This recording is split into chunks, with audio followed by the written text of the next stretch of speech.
আসসালামু আলাইকুম। সবাইকে অসংখ্য অভিনন্দন ও শুভেচ্ছা। এখন আমরা পিতা-পুত্রের বয়স নির্ণায়ক অঙ্ক নিয়ে আলোচনা করব। তো প্রশ্নে দেওয়া আছে 2 বছর আগে বাবার বয়স পুত্রের বয়সের 14 গুণ। 2 বছর বাদে বাবার বয়স পুত্রের বয়সের চেয়ে 26 বছর বেশি হয়। তবে বাবা ও তার পুত্রের বয়সের অনুপাত কত হবে? এখানে আগে আর পরে কোনো ব্যাপার নয়। সেটা হচ্ছে যে 2 বছর বাদে বলা হয়েছে।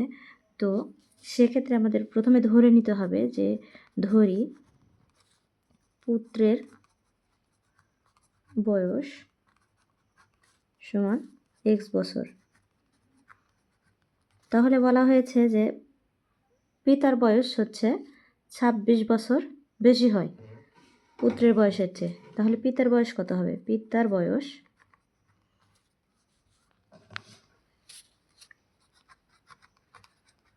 সমান 26 প্লাস x বছর।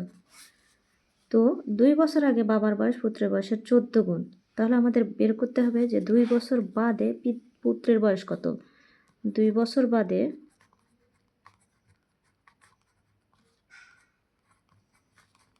পুত্রের বয়স সমান x মাইনাস 2 বছর, x মাইনাস 2 বছর। আবারও 2 বছর বাদে পিতার বয়স সমান 26 প্লাস x মাইনাস হচ্ছে 2 বছর।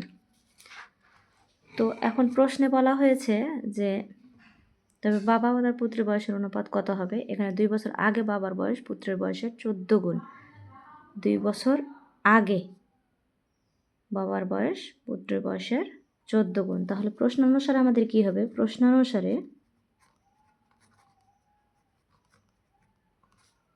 পুত্রের বয়স হচ্ছে x মাইনাস 2 এবং 26 প্লাস x মাইনাস হচ্ছে 2। এটাকে যদি আমরা সমান করতে যাই তাহলে কি হবে? 2 বছর আগে বাবার বয়স পুত্রের বয়সের 14 গুণ। এই 14টা পুত্রের বয়সের সাথে গুণ হয়ে যাবে, বা এখন ক্যালকুলেশন করলেই আমরা পুত্রের বয়সের মান পেয়ে যাব। 14x মাইনাস হচ্ছে 14 2 28 ইকুয়াল টু 26 থেকে 2 বাদ দিলে হয় 24 প্লাস হচ্ছে x, বা 14 থেকে একটা x যদি আমরা বাদ দিই তাহলে পাবো 13x ইকুয়াল টু 24 সাথে 28 যোগ হয়ে যাবে 28, বা 13x ইকুয়াল টু কত হবে? 52, বা x ইকুয়াল টু 52 ভাগ হচ্ছে 13 দিয়ে আমরা যদি ভাঙাই তাহলে হবে 4 3 52। অতএব x সমান কত?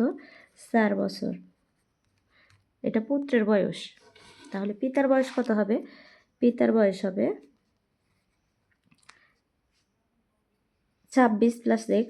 তাহলে পিতার বয়স সমান 30 বছর। আমাদের কি বের করতে হবে? তবে বাবা ও তার পুত্রের বয়সের অনুপাত কত হবে? তাহলে বাবা অনুপাত পুত্র সমান কত?